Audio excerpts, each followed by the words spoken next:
Zveza društev gluhih in naglušnih Slovenije že vrsto let opozarja na problematiko tinitusa in aktivno skrbi za ozaveščanje ter podporo osebam s to težavo.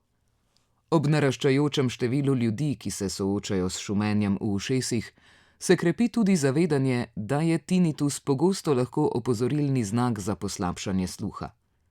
Zveza zato redno organizira strokovne posvete in okrogle mize, kjer se srečujejo uporabniki in strokovnjaki ter skupaj iščejo rešitve.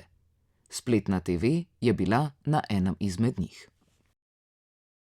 Upam, da smo odgovorili na večino vprašanj in tudi nam njihova vprašanja, njihovi komentarji dajo nove smernice, v kateri smeri se moramo izboljšati. Vidimo pa, da so ljudje bolj ozaveščeni in da prihajajo pogosteje k nam s to težavo. Malo moramo še pri otrocih izboljšati stanje. Danes je bilo zelo koristno, se mi zdi, za osebe, ki trpijo zaradi tinitusa. Upam, da smo jim dali dovolj informacij, da bodo lahko sami kaj naredili, da poiščejo pomoč na pravem mestu in da si pomagajo. Pri tinitusu je najbolj pomembno vedeti, da je to zvok, ki nas ne ogroža, da v večini primerov ne pomeni, da gre za hujšo bolezen in da se da pomagati. Pri obravnavi oseb s tinitusom je zelo pomembno sodelovanje specialistov različnih specialnosti, specialistov družinske medicine, otorinolaringologov, radiologov, psihologov in psihiatrov.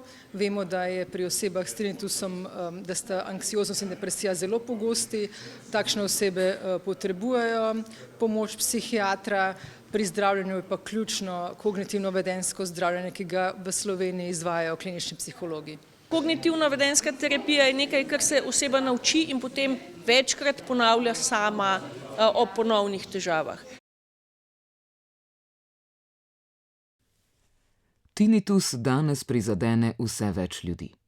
Po ocenah strokovnjakov se z njim sooča približno 10 do 15% populacije. Čeprav popolnega zdravila ni, posamezniki z ustreznim pristopom simptome lahko uspešno obvladujejo. Ključno vlogo pri tem ima kognitivno-vedenjska terapija, ki posameznika nauči, kako se odzivati na zvok in zmanjšati njegov vpliv na vsakdanje življenje. Ozaveščanje o tinitusu je ključnega pomena, ker je preventiva ključna tu, ker govorimo o ljudeh, ki so lahko večino svojega življenja preživijo s tinitusom, če se ne pazijo v svoji mladosti. Zato je vsak tak dogodek in vsako tako ozaveščanje dobrodošlo. Zelo sem vesel, da je prišlo do te iniciative, da se 3. februar, da praznujemo dan ozaveščanja o tinitusu. To je prvi upam, da vrsti nujnih ukrepov za izboljšanje varnosti sluha, varstva sluha v Sloveniji. Pobuda Zveze društev gluhih in naglušnih Slovenije in Ministrstva za zdravje je bila končno uslišana. 3. februar je postal Slovenski dan tinitusa.